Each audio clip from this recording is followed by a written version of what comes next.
This fight goes back, years. It actually, it highlights a policy mistake made by the West when we let China into the WTO without any kind of sense of how do you move forward once you become the number 2 economy in the world. So it was the right idea, not well managed and executed beyond. And now it's blown up into a much bigger battle. And as President Xi has indicated, he believes that there should be a G2, the US and China, and we can divide the rest of the world up and kind of manage it that way. That hasn't been widely well received by anyone but him. But I think it is a sign of the fragmentation and the issues that exist. But I think that a lot of the rest of the world is reacting to the relations. And so the cause and effect of the global economy is clearly being felt, which brought us to the next point. We're at an inflection in globalization, and companies and countries are trying to determine, do you decouple, de-risk, or diversify? And so are investors right now.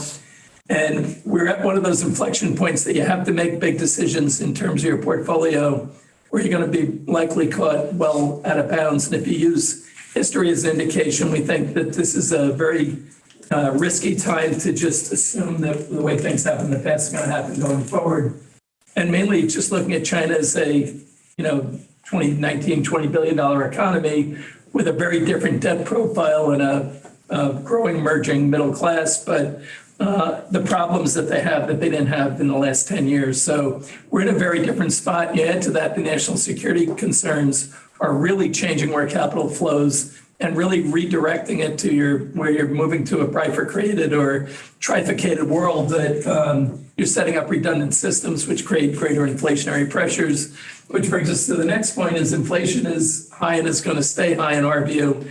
Even though it's coming down in areas like China and Brazil, we're in a period where you're at elevated inflation. And just to put it in perspective, where you see green is 3% or less inflation, where you see gold is 3 to 10%.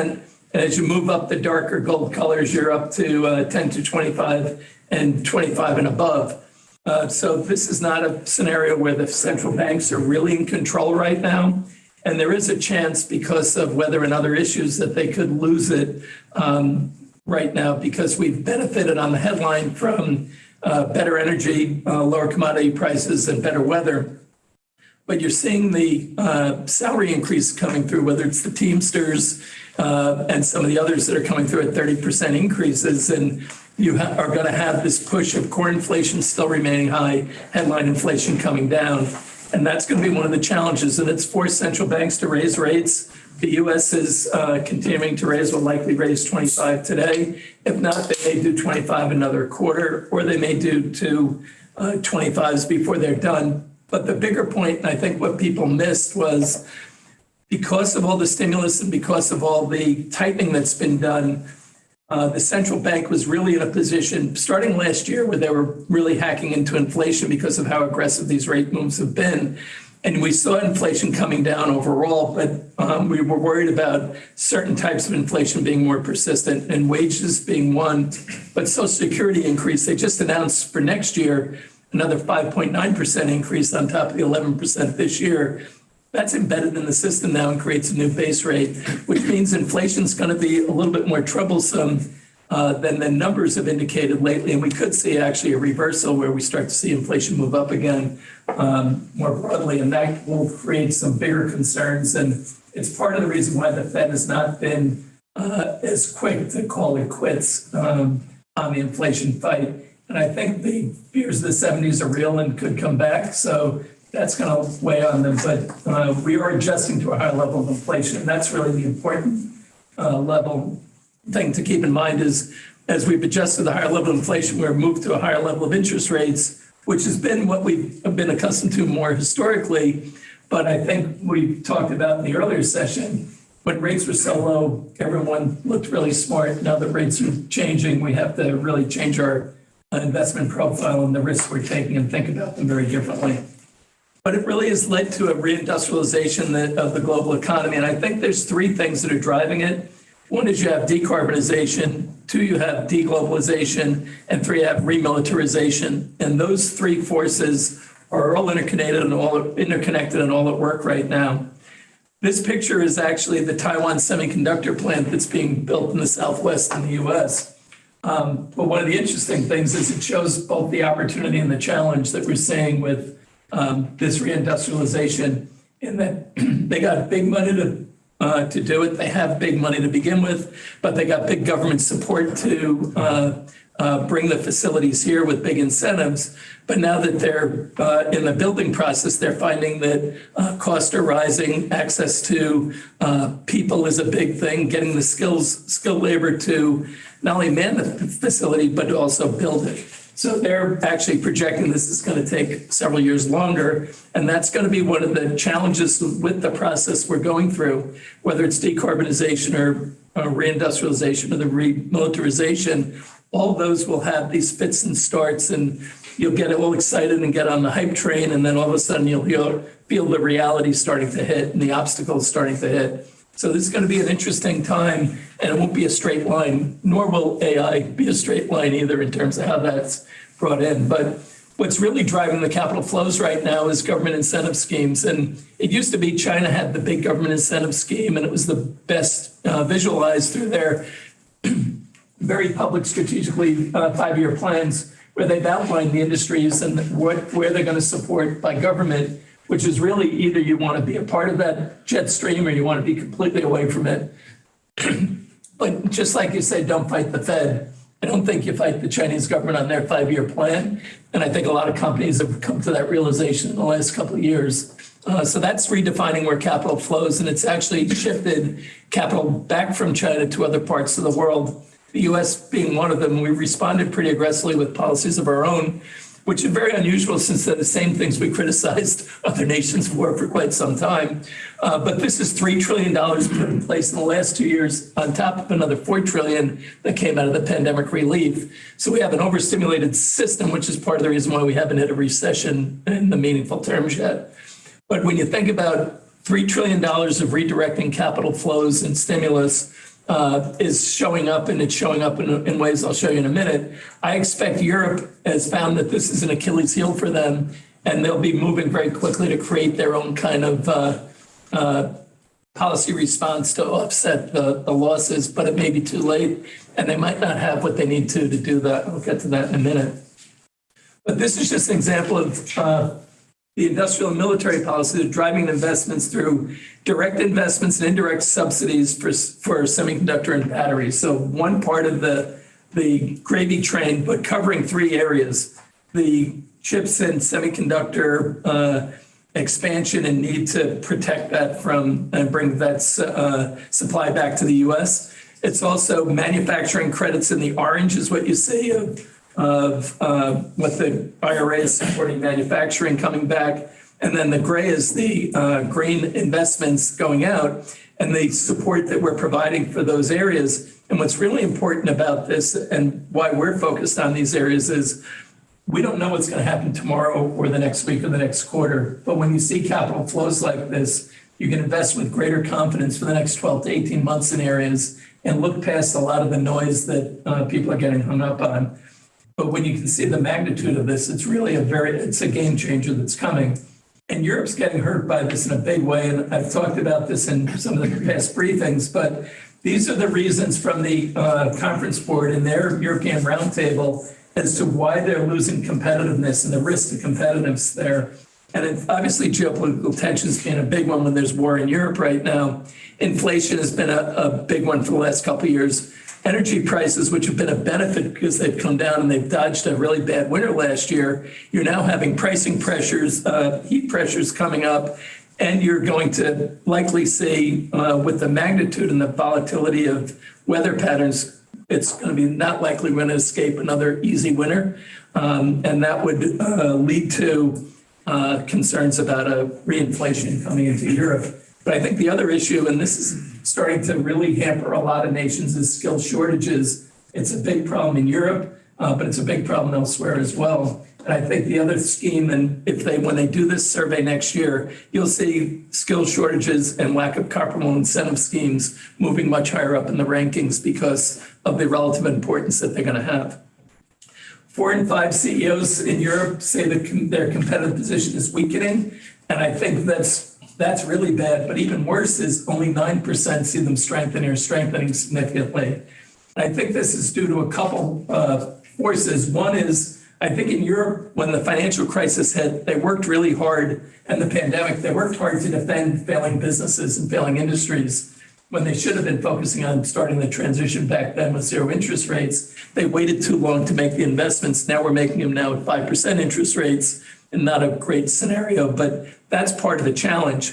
So what are they saying? That right now they're planning on moving investments to North America and to parts of Asia and away from China and away from their own domestic economies. And this is for the next 2 years, and we're really seeing it show up in a lot of ways. Here's semiconductor cap and related CapEx that's since the announcements that have been made. And you can see it's $220 billion here, backed by another over $200 billion in spending from the private sector on building the facilities. So a lot of money is being thrown at this, and it's moving very quickly. And then when you see when money flows, I've showed this chart before, when capital flows, jobs follow. And this is just reshoring and foreign direct investment for the US in the last couple of years. And this is a pretty dramatic move. I would say that this is not a straight line that's going to be guaranteed because our immigration policy is so flawed, and that we really should be focusing on an immigration policy that fills needed skills gaps with quotas. And you could set a number that's pretty significant to let people in. And because of the Trump administration's policies and the anti-immigration rhetoric, we actually now have, for the first time in a long time, immigrants not viewing the U.S. as the best place to be. And that's something that needs to change. And we could do that with a better immigration policy. And it's not just the high-end skills, but we need caregivers. We're an aging system, and we need people coming to do those jobs. And there are people from other countries who find the standard of living here so much better that they'll get a big upgrade by moving. So we think that a smart policy around immigration would be very helpful. And they got to stop arguing about the wrong stuff, the stuff they've been arguing on. So we think those are the big drivers. The incentive schemes are driving it, and it's creating bigger haves and have-nots. But beyond that, climate transition plays a role in the reindustrialization, because if you're moving and creating new facilities, you want them to be the right facilities for the future, which leads to the climate transition problems that are all integrated with this. And what we're seeing is climate is more immediate than people would have liked to believe. It's going to be more difficult. It's going to be more costly. And it also highlights a lot of the policy mistakes that governments have made. And I'll share with you one example of costly. There's a project in the UK that was a wind farm project that was canceled last week at a cost of about $600 million of already sunk costs, but it was going to provide significant support for the system. It was canceled because of cost creep, and there are two costs that were really driving it. That a 30 to 45% increase in the cost of producing the turbines, because the input costs going into that, steel being one of them, where you've seen a big rise in costs. But then the government decided to promote the renewable energy space by putting a 45% windfall profits tax on the solar industry, on the renewables industry, on top of the 30% to 45% cost increases. So they took an industry that they need to grow and then made it really uncompetitive with about a 75 to 90% potential increase in costs from those two areas. Can you explain that again? So the cost of materials Got that. up 35 to 40%. Then the government decided to windfall tax on the renewable industry, a 45% tax. Why? Because they needed the revenues, but it's bad. It's the mismatch. It actually speaks to, it's a great question, because it speaks to the problem. Taxing oil, you're trying to transition out of it, but taxing the oil. Part of the reason for this is they need the revenues, for one. Part of it is they also still try and protect old industries because of lobbying. I'm not sure how the lobbying works in the UK, but if it's anything like the US, there is defense of old industries that's going on. That's part of the flawed policies that have gone on since the financial crisis, where we tried to save failing industries instead of taking that money and directing it to growth industries. We're basically misallocating resources. And this is another misallocation of resources by the government, where they're actually penalizing areas they're trying to promote. And it's fascinating. You're seeing this pick up. Wyoming did this years ago when they first got into wind farms in Wyoming. And the government needed to said, hey, there's a great revenue opportunity. We could use this. We're still in a financial crisis. So they pop a tax on, and all of a sudden the business becomes less profitable, and the great growth that they were counting on, all the revenues evaporate. So that's one element of the challenge. The second one, and this is a topic that's near and dear to Andrew and others' discussions, we talked about this morning, is gridlock on the grid is a big problem around the world. It's a big problem in the US. And what this chart shows you is we're experiencing now delays of 5 to 15 years for approved and permitted projects to connect to the grid. So the chart shows you for various renewable projects in the US, in 2010, we had just shy of 1,000 projects installed with about 450 in the queue. Fast forward to today, we have about a 30 to 40% increase in installed projects.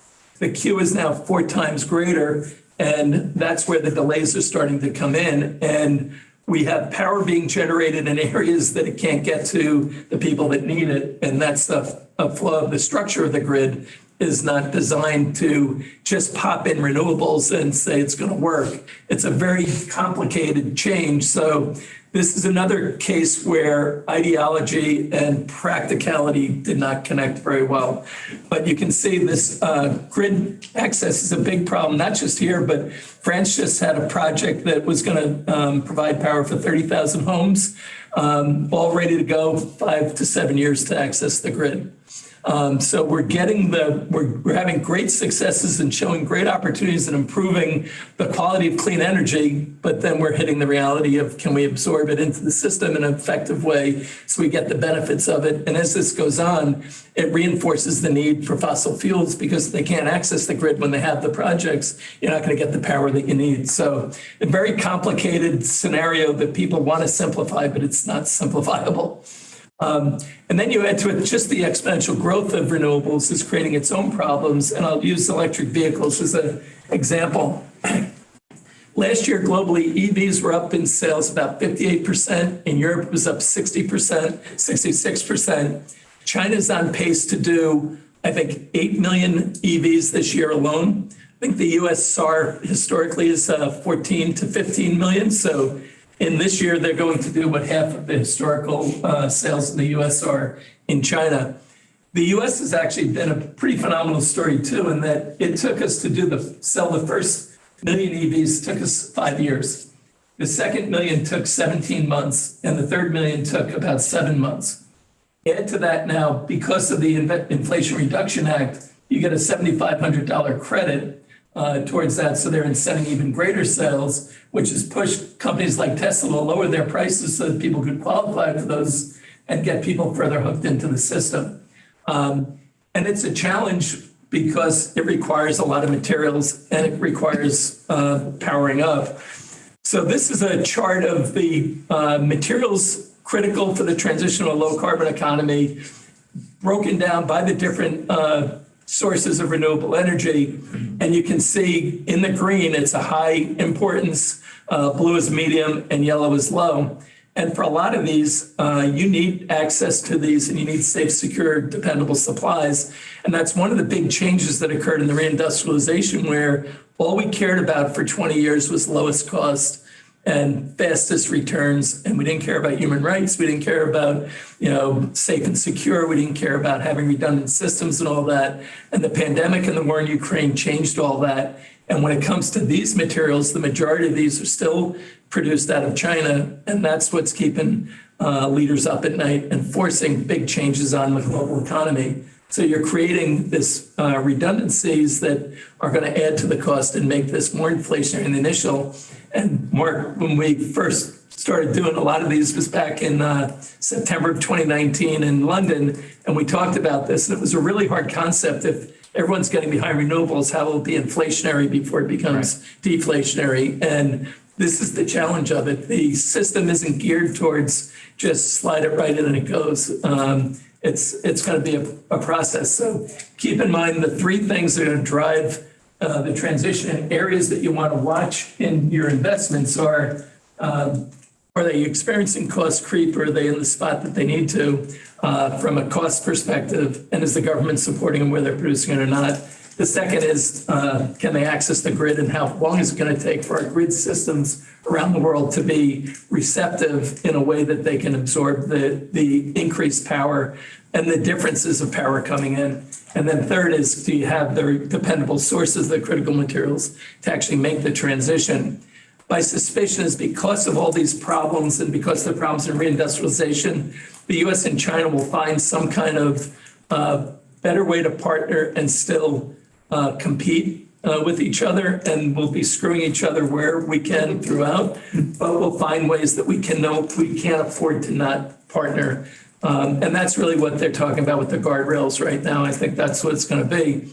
What I fear is that will leave other countries in a very weak position, and then some, like India, will be able to play both sides against the middle and do it quite well.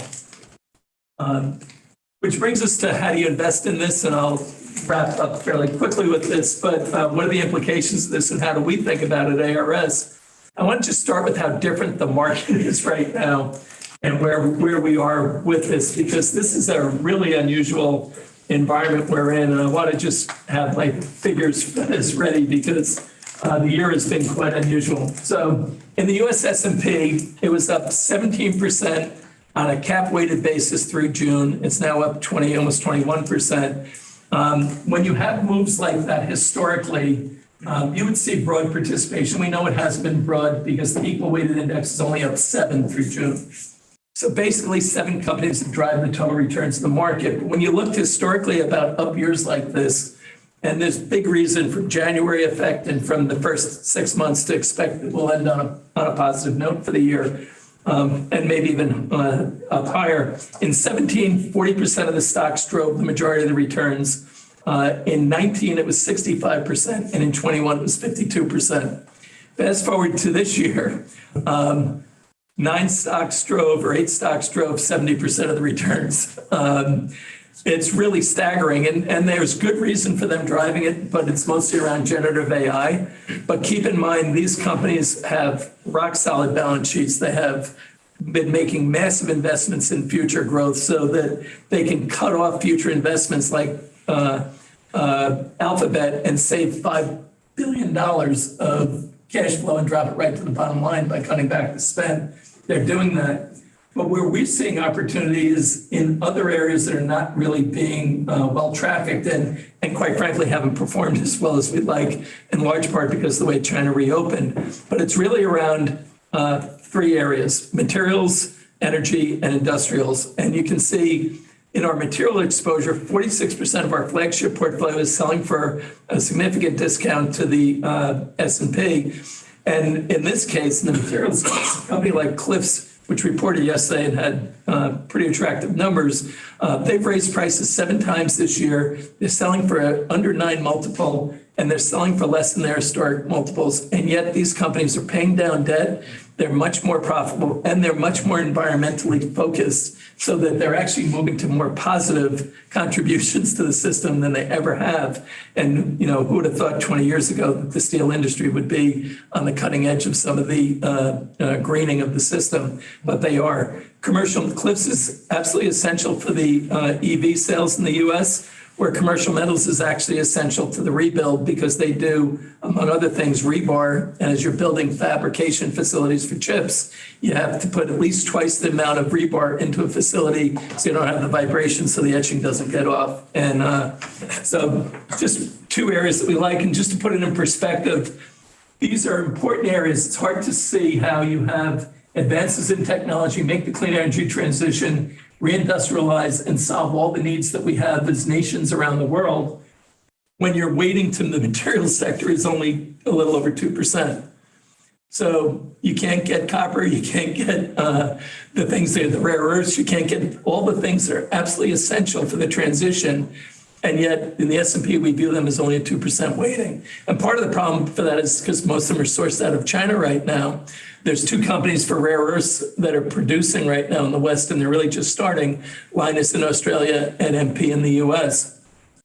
So this is an area we're way overweight this area because in our view, over the next 5 years, these are the essentials that make the world work.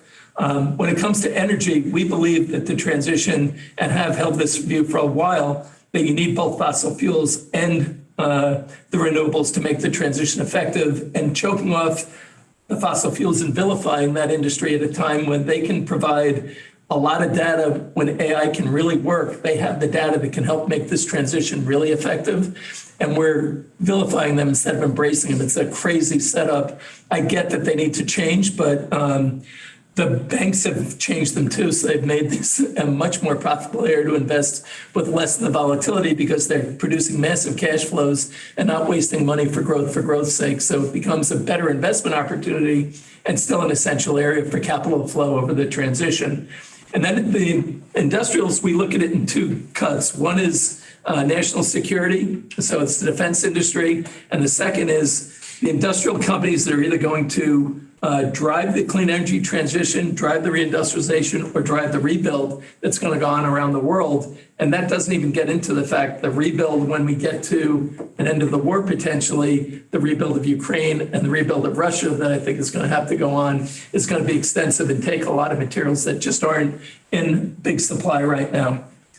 So our view is that AI is going to be a game changer, but it's going to take a lot more time than people think for industries. So we are starting to see the hype start to fade in some areas. You saw it a little bit with the Microsoft announcement that maybe some of the changes are, it's not all right there in front of us, but it'll come and it's going to be real and it's going to be really important.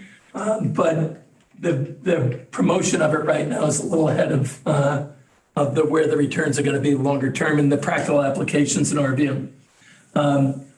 A lot of our favorite investments have, like semiconductor chips and industrial commodities, have not done particularly well this year, in large part because China reopened differently. And I think one of the most misunderstood things about China, and we talked about this a lot last week, is that they're going through a natural evolution of an emerging economy becoming the number 2 economy in the world, and what shifts have to change. And they had to move up the value chain, and where they were the low-cost producer, now they're in a mix between becoming the low-cost, moving away from the low-cost producer, but not quite where they need to be the high-value producer. And that's been kind of screwing us up a bit.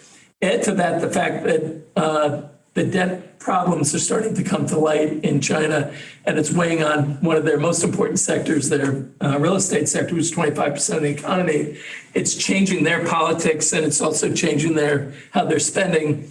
And in the past, when China reopened, you would see a big move in industrial commodities and a big move in all the industrial complex because their reopening was industrial driven as opposed to really propping up their own economy and their consumers. And I think that change is actually, it caught us a little bit off guard at ARS. I think it's caught a lot of people off guard. And that's changing now. You add to that the emphasis on national security and the shift to secure and dependable supplies, that changes the game too. So when you look at all the changes that are going on, the hardest part to apply capital in this environment is take our historic knowledge of how things have worked the last 10 years and apply it to the current environment. And we believe at ARS, if you do that, you're going to really run into some big problems. So while we see the chips and industrial materials have not performed the way we like, we think that's more the short-termism in the market and this one change in China. We think that'll reverse itself quite quickly because the shortages are too great. Sean, you can talk about the copper shortage. We're just for EVs. What do we? Yeah, I mean, it's interesting. One of our holdings is Freeport McMoran, which just reported this week. And one of the things they highlight, going back to Stephen's comments about China's reopening, is the price of copper really hasn't moved much at all this year. And there's this sense that there's a lack of demand. And you listen to Freeport, what they're telling you is demand is there.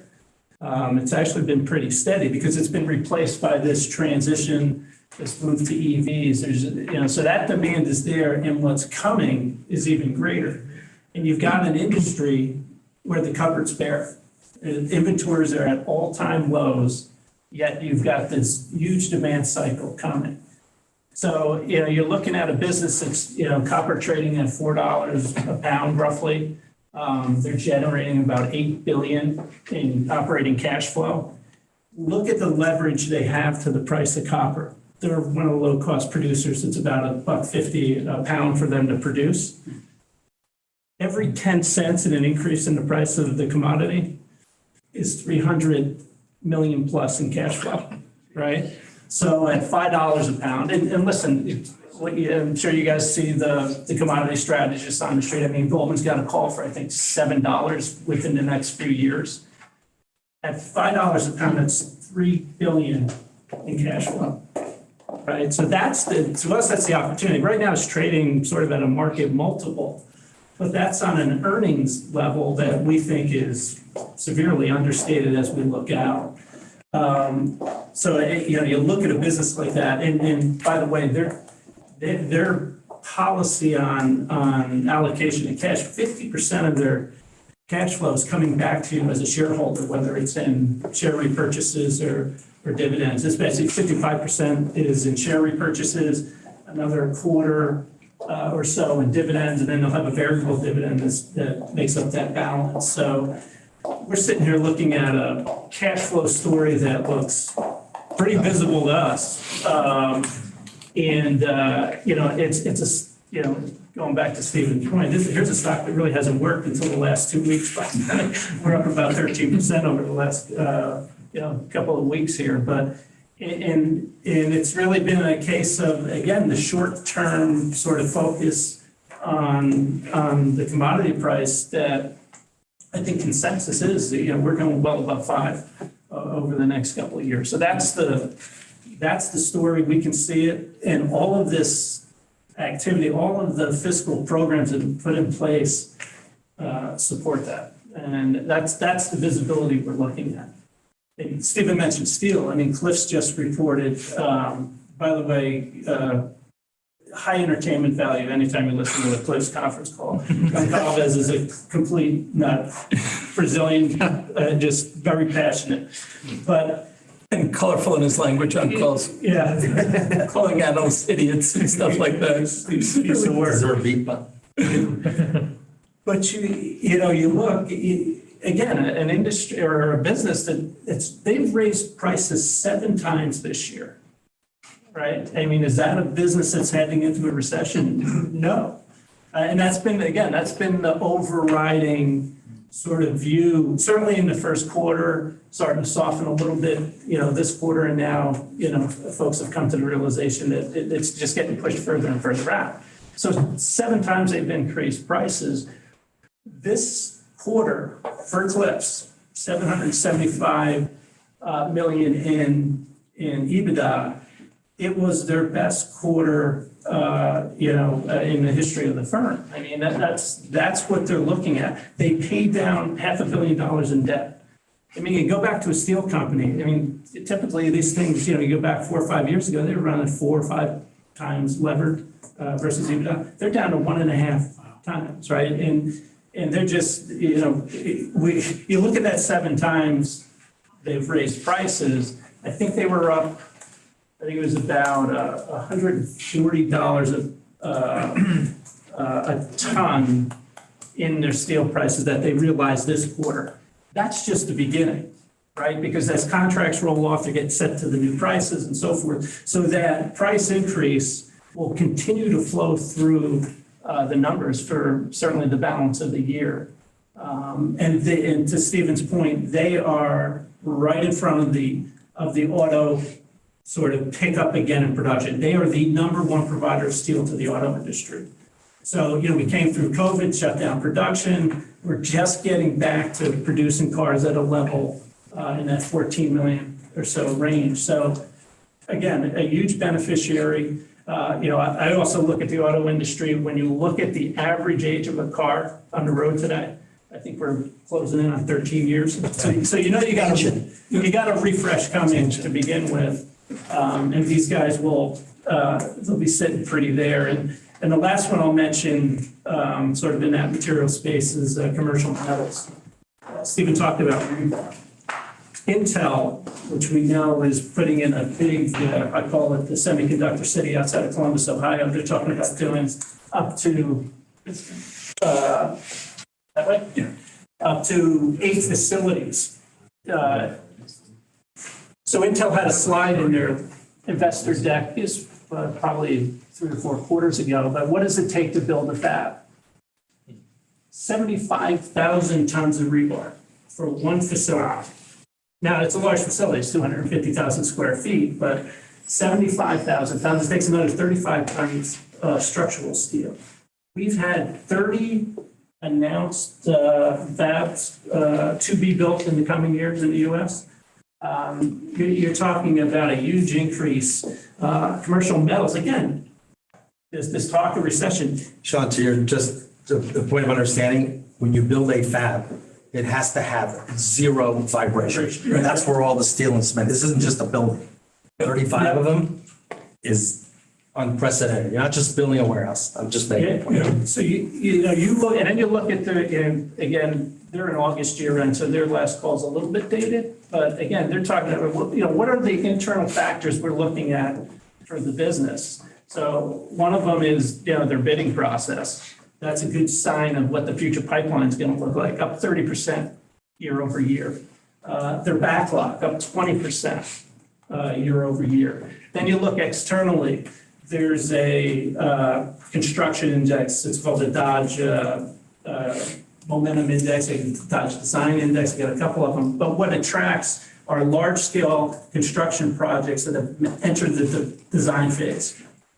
And that typically is a very strong indicator of activity 9 to 12 months out. So it's a leading indicator. It's at its highest level that it's been since the beginning of the index this year. So that's telling us we've got, again, more activity coming. So those dollars haven't necessarily been put to work yet.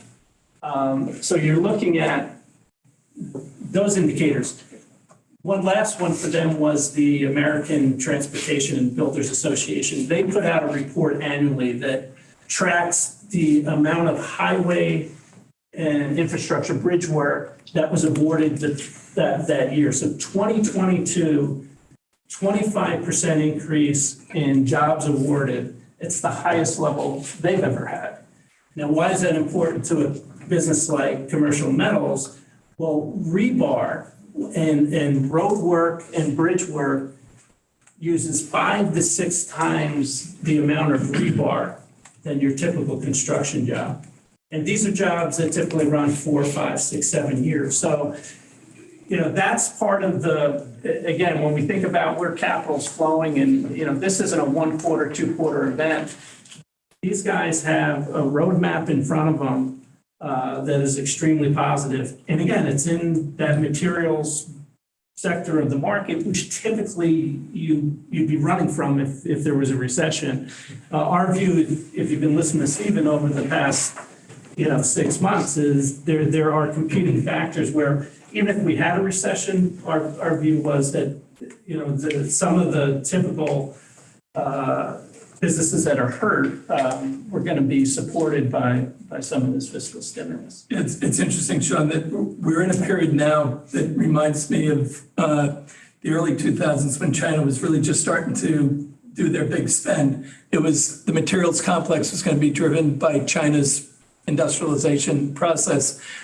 And people now, they struggled with that one early because it was not the way you typically analyze these companies is based on their historical, up and down, boom and bust cycles.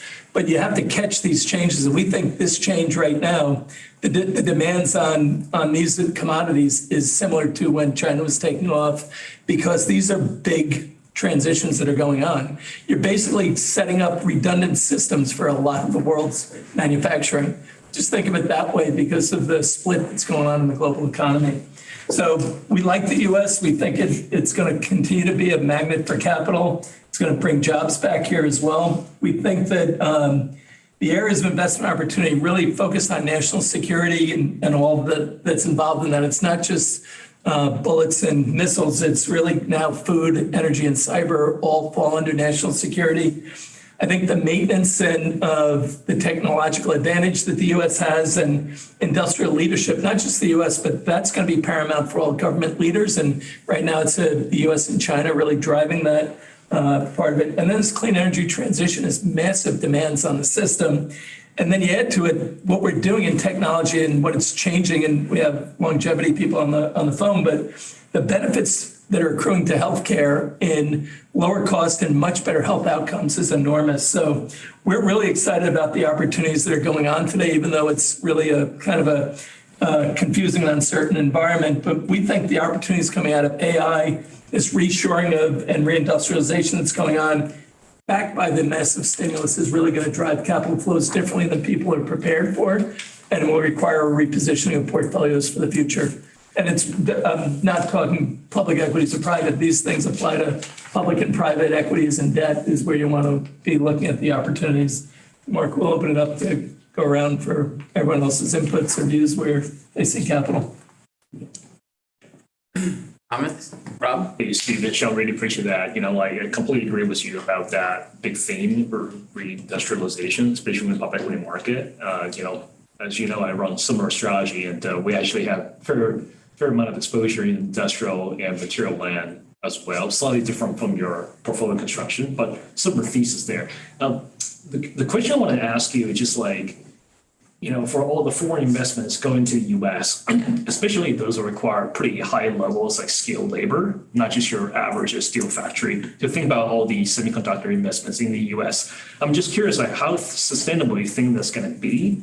We invested, as you know, I invested a ton in semiconductor. We talked to TSMC, and they were complaining about their fabs. It's not about the fab itself; it's really about the labor. Yeah. The efficiency is just so much inferior versus what they have in Taiwan and Asia.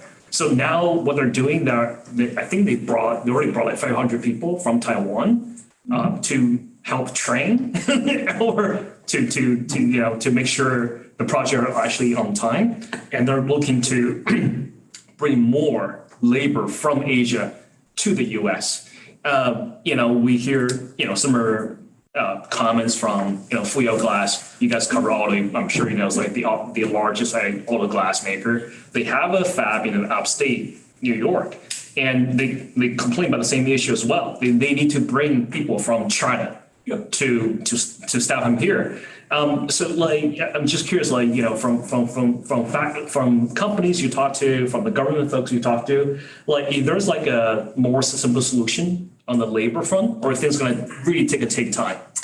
I think that as big a block as it is in the clean energy transition will be as big a block in the reindustrialization. And if you really want to fix it, you just call Canada, get their head of immigration to come down here, take their policy and put it in place, because they let about 1.5 million people in the last 2 years for a population that's a tenth of the size of the US. That's the curious part, because I know you follow politics pretty closely. Do you feel there's enough political motivation in DC? I don't think they understand it. Or no. They don't understand the problem. They're so focused on the ideological aspects of immigration, on how we treat the people coming across the border illegally, that they don't think about the skills gaps and the needs we have across the system.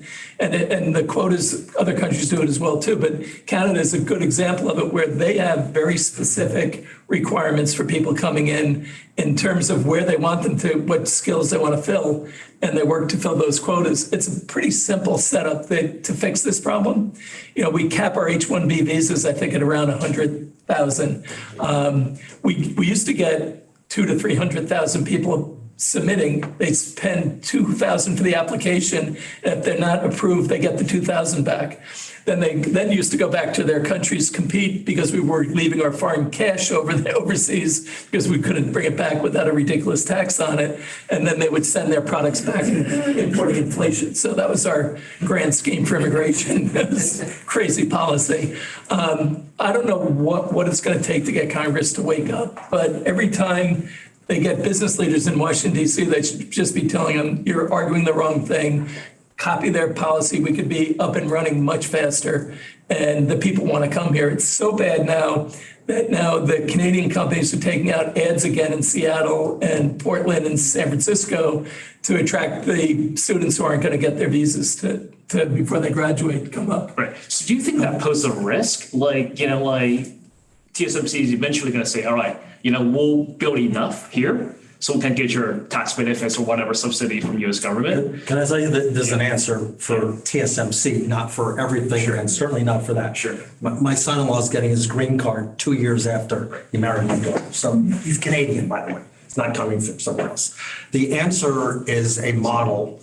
You don't have to bring everybody over. You have to bring people to train. And the model actually has been proven. It's done by the auto industry, by Toyota, BMW. So for TSMC, they will fix it. If you have a little fab in upstate New York, I don't know where you're going to find people to work there. But if you do it on the scale that these guys just described, and you're doing it like that, you'll fix it. Now, that part you'll fix. Other pieces of that puzzle, and I wouldn't be holding my breath for Washington. No, but that's a real problem. Yeah. TSMC will, the semiconductor industry fabs will fix it. Right. But I would argue that it's not a US Disagree if you want, problem. but- It's a global problem. It is. Oh, God. Right? So the brain drain out of Russia, out of Ukraine, and I think it'll be coming out of parts of China already. It's already happening in China. I think that brain drain is going to impact everyone. So who's going to be the recipient of it is really the issue. Who wins in that battle? And I think aside from materials and military issues, I think the battle for labor will be, skilled labor will be one of the most hotly contested among countries going forward. And that's a big change, and that's not the mindset of politicians right now. So I think that will, this whole thing actually stretches out all the challenges and makes it more expensive. And that's really where the problem comes in, because the hopes of productivity improvements coming first to lower the cost don't get solved in this kind of setup. Yep. Are there, you had a chart up with all the different sort of components and materials. I mean, put it back. Actually, I can barely read it from here because I need new glasses. I kept trying to pull your thing up over here. So I can't read the line items. But more importantly, since you guys have dug into it, I haven't. Are there any line items there that to his point are kind of almost impossible to fix or really hard to fix, or there's no path to doing it, like the rare earth thing? I don't see that changing anytime soon. I mean, there's no quick fix for that. No, and This is one example, but I think that's where the realization comes between the US and China, that they have to find a middle ground, that they can still, nip at each other all they want, but they can't go all the way. 100% agree. And I think that's really going to be how we solve it. But in terms of what's investable, are there things that you would just go, man, I wouldn't touch this because we don't see how it's going to work out? I mean, I disagree with the fabs. I disagree. I think it'll be fine. TSMC might be frustrated, but it'll work. They'll have less problems than It'll work others. out. But are there things that you are afraid of? Sean brought up some things which obviously we can do cement, we can do steel, we can do those things, Is there anything on that list that's like, wow, this one's... Lithium. Lithium isn't necessarily a scarcity. No, hardly. So I think prices there could be volatile to the downside. And it's also relying on the technology. If you get a change in battery technology, what happens to lithium? Like sodium batteries. Actually, solid state, Japanese one. Anyway, but The rare earths complex is probably the biggest choke point. right. And then actually it was an investment question. We talked to technology, but have you guys figured out, by the way, compliment to ARS, because I see this stuff all the time. Steven says, we're always predicting the past. You guys having an allocation that is radical. You're not just tweaking it. I see like, we add 2% to this. I see that all the time. I applaud you for literally having an allocation that will mean something. I mean, win, lose, or draw, and it don't mean something. No, There's a lot of ways to lose money in No, our no, business. there's ways to lose money, but you can't make any money if you don't do anything. So kudos to you for that. So that's why I'm asking you, are there things that we sitting here should go, wow, we just shouldn't touch that part? See, we probably look at it differently and say, where are the easiest places to invest that you have the greatest certainty in? I'm assuming that's where you're putting the money. But that's really how we think. So Yeah. if we get to it, there's not enough supply, not enough liquidity, or it's in jurisdictions that you just can't count on, then we're not gonna do it. Plus, we need US listed companies as our approaches. So that narrows the field down there as well. But for us, it's where can we play with the greatest degree of confidence and just, it's interesting how the mindset of most of the people in the markets, even seasoned investors, is so much based on their experience that they have a hard time thinking that an industry's changed, right? That the steel industry is not the Bethlehem steel and the US steel of the 80s that we saw blow everything up. They don't have the sense of what's changed as much because we get locked into our own old mindsets. So I think that's the hardest part about relying on the past, your experience in a very different world. So our forward-looking outlook actually helps keep us out of that problem. It creates other ones, you know. No, but one thing Sean brought up, to me is very important, is that they've lowered their debt because all the refis are coming out like 50% more than they've been the last 10 years. So if you don't lower your debt, suddenly there's a switch that goes off, which is not good for the company. But so obviously those are important things. But I was just looking for their like potholes, I guess, that we shouldn't, maybe you're not thinking about them because that's not where you're putting your money, but. Well, because we couldn't find investable, if there aren't enough companies in the public markets to invest in them either, that, that drives us as well. It's always easier to just say no to something than figure out what you actually want to invest in. Yeah. Sure. Okay, all good. Other questions? Other comments or questions? The one thing we wanted to do is just go around and see if anybody's got how you see this impacting countries or industries or companies. If anybody wants to shoot out. There's a little, something more like, what are the implications of all this? I mean, obviously, it's going to be impacting your portfolio. Well, yeah, we're actually sub-earning position different. So, we were positioned in lithium, just riding that huge EV boom in China the last couple of years, already out of that position. Materials were in Kimor, they do post TiO2, which is really tied to the housing construction market, and also fluorochemicals, which really goes to the advanced industrials, some of which actually go into the EV battery side. We're positioned in some construction names like, or industrial names, I should say. Standing Black, a major construction power tool maker. 3M, which actually just announced the result yesterday, obviously is a broad industrial exposure. So it's not like one single thing, but they give you, just like 6% dividend, like ultra low, like 10-year low variation. So give you pretty good risk reward. The oil supply chain side, we're positioned there. We're in next tier. It's a really interesting company, U.S. company. Majority of the revenue come from U.S., but they listed in Hong Kong because 20 years ago, China was the hottest auto market globally. So that everybody went there. So they suffer because people say, oh, you're a Hong Kong company, even though it's a U.S. company with majority of the revenue in the U.S. So they got unfairly punished, but they are some of the leading, steering by wire maker. And that's actually very relevant for the EV theme, because EV cars are very heavy because of the battery. So extend the range, which is the number one issue. They need to make sure the car is as light as possible. And steering by wire, that's really, using electronic signal to control the steering versus like mechanical. So that actually saves you a lot of weight. And that's why the adoption rate of steering by wire in EV is actually much higher than gasoline car. So they can benefit massively from that adoption penetration going up. Again, different positions, different verticals, but broad theme is actually very much in line with what Steve and Sean talk about. And I do think that's actually a key point that the market's really not paying attention. They talk about it's like year to date, whatever 7 companies generating most return. I was looking at data from JP Morgan, UBS. In second quarter is actually even more extreme. So second quarter, I think if you take out the top 10, the market was basically flat. So this really comes down to, because you guys remember, right? In April and May, the AI thing really started to take off, get into the narrative, right? And that's drove all the return. And in terms of market concentration, the top 10 concentration, I think UBS is talking about, this is like the highest level in the last like 60 years or something. It's actually higher than dot-com bubble period. So no, I'm not saying, I think, we look at semiconductor, we're actually getting some positive checks from NVIDIA.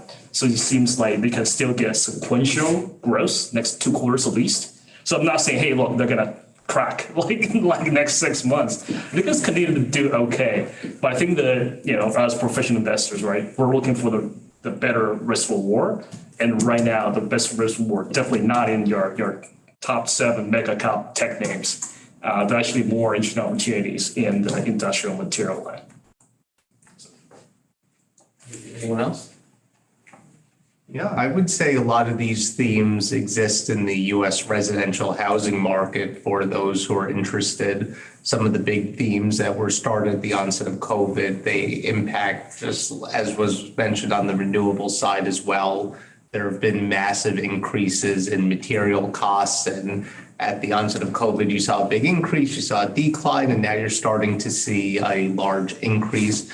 The labor shortage is also a challenge. If you're building a single family home, you may not need that same skilled labor, but if you're building a 70 or 80 story skyscraper, and I don't know if anyone saw what happened on 41st and 10th with the crane collapse, you actually have a lot of skilled labor that goes into those projects today.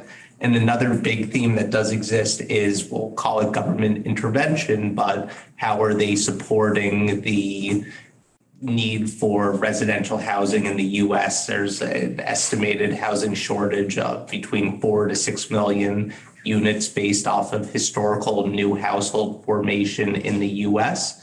So the theme of how are we going to support it through taxes, or there are going to be other incentive programs to really restart development. And ultimately, the housing market is a very significant user of some of these materials. If we look towards large scale development, steel, timber. So it's always interesting just to see how these various asset classes have direct impacts from these themes.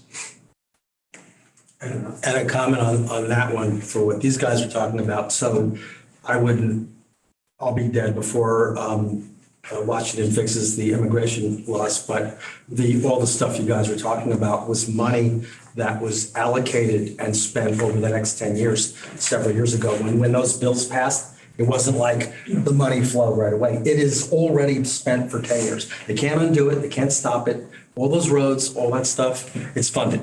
So unlike other things that are still up in the air. And that's actually a very big difference for the U.S. economy, in that you now have $3 trillion of additional spend, or better way to look at it, $300 billion of spending going into the system every year that's not consumer driven, that's government driven. The check's already been written. Yeah, Semiconductor check, it's been written.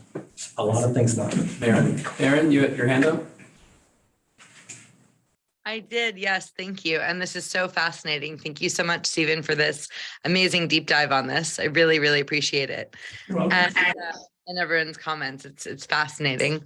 And so I just wanted to quickly touch on another trend that I've been seeing as well, in off-grid living, because that's the sector that I'm in. And so people all over, not just all over the US, but all over the world, are interested in off-grid living, because a lot of the things that you mentioned. Correct.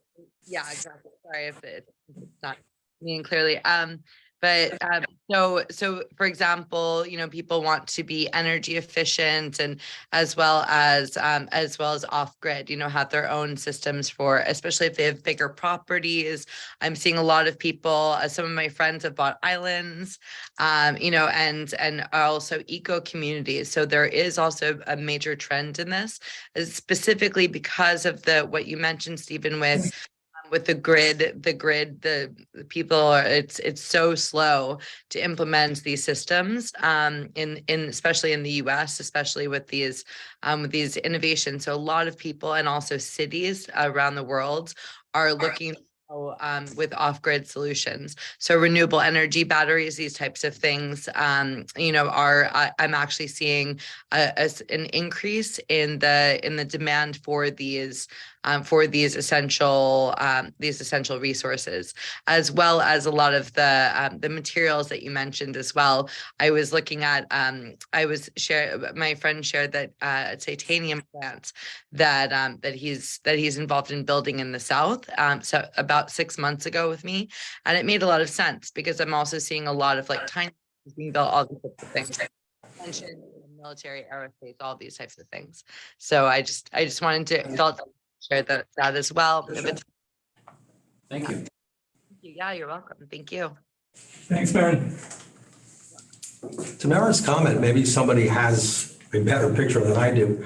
Mara's talking about titanium. Most of it comes from Russia, nickel from Russia, a lot of stuff from Russia that we were used to having flow this way, that who knows what's going to happen. Does anybody have like a sort of read on what still works, what's going to break? I mean, like you said, titanium's in jet fighters, but nickel's in every battery that goes into every car. I mean, no, I don't have one, to be honest. I'm not up on nickel. Indonesia is a big producer for nickel. There's some there's some companies. Is the supply gonna fill in is what I'm really kind of asking. Yeah, so both China and, some of the large, like I would say Western companies actually directing a capex into the nickel mining industry in Indonesia. He's really second generation for one of the families there. They own a bunch of nickel mines, and they're actually bought more than 3 years ago. Or actually, I would say even more since the Ukrainian war broke out. Happy to, if you're interested in that space, happy to connect you to. I'm asking if they're expanding enough to fill in The trading houses are all reporting like peak profit by like 2 to 3x multiples. That's the scary part. Yeah, That's why they're just That's why you see the capex going to that. Russian That's why you're commodities. selling. That's why you're trim. Yeah. Any other last comments, questions? I'm actually sorry if I may. I'm just curious. What else in the U.S. is anyone seeing? These plants for like steel plants or any type of plants for these materials as well in the U.S. Because I would imagine that it's nice to invest in U.S. infrastructure as well, to not be reliant on other countries. I feel like that might be nice. So I'm just curious if anyone's seen anything like this. Yeah, there's about, I think, 35,000 projects have been started in the last couple of years around the government stimulus. So people are getting behind it in the big areas. I mentioned, I think we've done over $500 million of projects have been started in the U.S. In support of the Inflation Reduction Act and the Infrastructure Act. And all four of the acts that I mentioned, there's, I think, 3,500 different projects already started. And it's all over the country, but the South is the biggest beneficiary in the Midwest. What about steel production? Well, Cliffs has brought on 3 mills in the past year. Commercial metals is popped up. New build or? There was 2 new, and I believe the third was a restart. And Commercial Metals had previously acquired ArcelorMittal's U.S. business and Cliffs. Yeah. And during the pandemic, they actually took the downtime and basically modernized the facilities so that they improved the clean energy output. They improved the energy efficiencies of them. And now they're set up for like more green production for steel. Cliffs is actually using hydrogen in some of their blast furnaces. Yep. The issue there is it's 10 times more expensive. So as we build out a supply capability on hydrogen gas, that will be, that'll be a clean process for them. And then commercial metals is also brought on to micro metals this past year as well. So that's another thing. Steel industry increasing capacity will tell you demand is there. It's, they're not bringing on capacity unless they have it. Thank you. That's fascinating. One other thing I'd just point out is I think Europe is in a really difficult spot and will be for an extended period. I think the challenges are multiple there, but when you think about, aside from the demographic issues and aside from the war, since the financial crisis and with Brexit and other things, they've had pretty extensive carving out of various industries. So their banking industry has taken massive hits over the last 15 years and is a shell of what it used to be.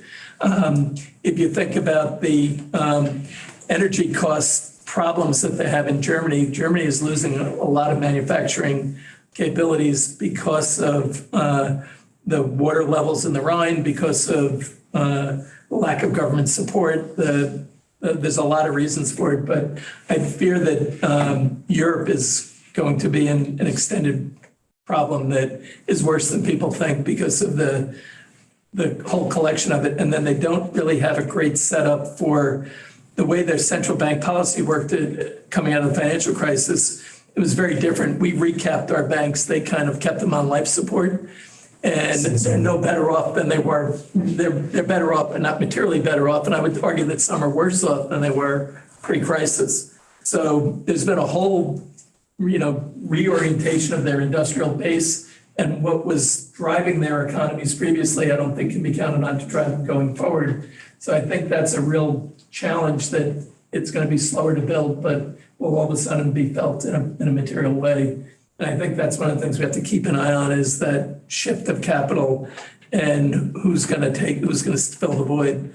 And I mentioned parts of Southeast Asia are going to do quite well in that area because they can provide low-cost production, but then it's going to be who has the advanced technologies if you're shifting in developed nations. So I think Europe's got some challenges on their hands that really bear watching as this is going on.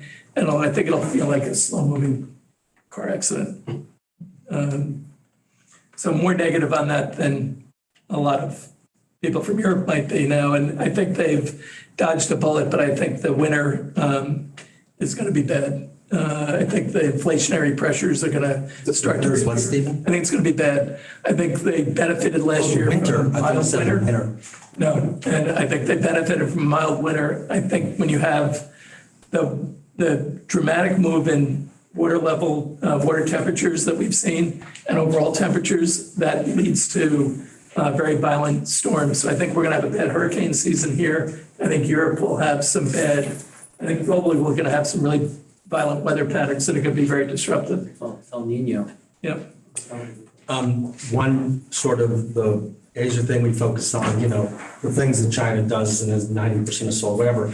The flip side is multinationals, and you guys do have multinationals, have been moving production out of China for over a decade, not for political reasons, because China actually became more expensive to produce certain things than Vietnam and the Philippines and I don't, Cambodia. you know Indonesia, Malaysia better than me. I happen to have an ex-wife who's never mind, she was a Fortune 500 general counsel who I met on the airplane coming back from Hong Kong. So that's not my sole source of research, but it's been, but I had to listen to the horror stories. Anyway, but that's been going on for a very long time. And the Chinese didn't mind, because that was the sort of low end jobs that they didn't mind losing. The list, as you pointed out, Stephen, is there's nothing down there like making handbags. I mean, it's all high end stuff. Yeah. So those companies that are making that kind of stuff have already diversified their costs away from China, or in the process, or have been doing it. And so I don't see the whole, China whatever thing impacting every company equally. No, that's where I was saying, if you're competing in their strategically vital areas, good luck. Because the government's already said that they. But like you said, they give you the list. Yeah, Like they hand out the list. market. But I don't think they care if Starbucks opens up 20,000 stores in China. it doesn't matter to the government. It's just, it's fine. But when you get into advanced technologies, get into national security issues, the guardrails go up very quickly and it becomes clear who can compete where. And one thing, because, headlines are just headlines, and you guys are talking about the semiconductor world, and there's a lot of like, oh, we're depriving China.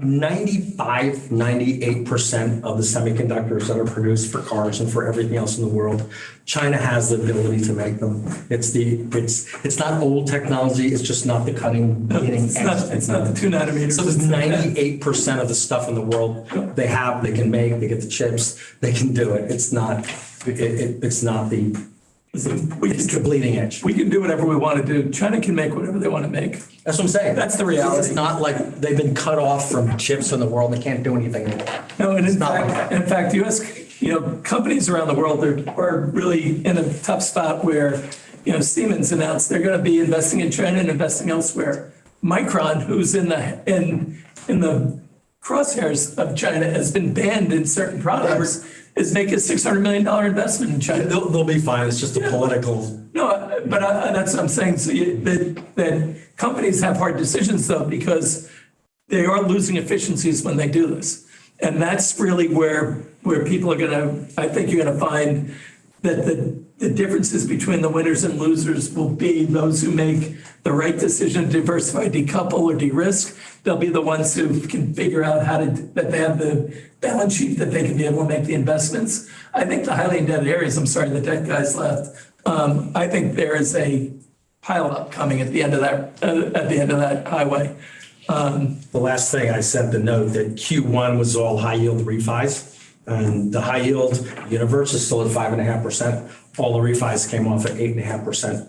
And unlike floating rates, which we've seen the pain, that pain is yet to be felt. It's a slow moving thing, but they don't have 20-year loans or 5 to 7 year duration. No, and when you have zero interest rates, it covers up problems.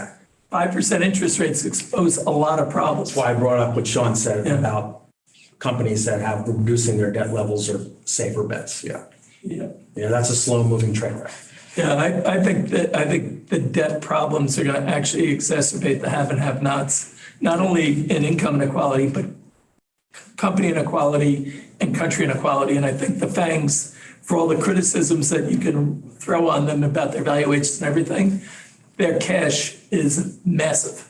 Those companies who listed, there's only 2 of them with super high Ps, and the debt on those companies is microscopic. So, whether they're worth what they're worth, I have no idea, but they're not getting into trouble anytime soon. Well, they're worth what they're worth if their growth stays at the levels that I they're just mean they're not going poof, that's all I'm saying. No, and that's actually very different than the Nifty 50 and all the other stuff we've experienced in the past too. So I think this is a really interesting and probably the most complex investment environment we've ever been in. Do you guys think, in the universe that you look at, that cost of debt service, of not everybody's at 1.5, is baked into earnings forecasts? Is that in the earning forecast? Because that's where it hits first, right? I don't Comes think right out of this- earnings. I don't think this, well, if you think about it, the street was calling for 4 or 5 rate cuts. So, right, which we don't think are happening, and we've been pretty clear on that. But I think that flows through the analysts. They're thinking, well, what's my outlook on rates? And they're going to look at the House view, or they'll have their own view. If they have a view that there's rate cuts coming, then no, they haven't upped them. But I think they're going to be concerned about upping them too fast if the company's not giving guidance that they're going to have much higher costs. So it's part of the dilemma of being a Wall Street analyst too. But today you're definitely looking at the maturity table. Yeah. That's what I'm asking. Oh, yeah. I mean, Without that's question. predictable. And then you could, Without question. if you take 5.5 and you change it over time to 8.8, assuming everything else being equal, do you feel like earnings are too optimistic, or is that baked in? I think I have no idea. I think It's baked in, but again, the wall you're looking at, typically you're not looking at the 3-year, 4-year, 5-year earnings estimates, right? I mean, you're looking over the next year. So for the companies that got the wall within the next 12, 18 months, yes, it's baked in.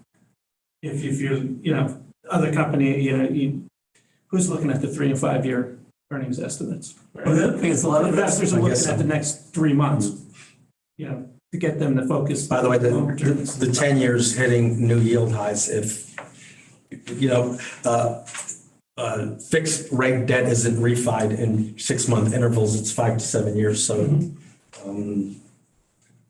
I don't know if that means anything, that's what the market's pricing it at.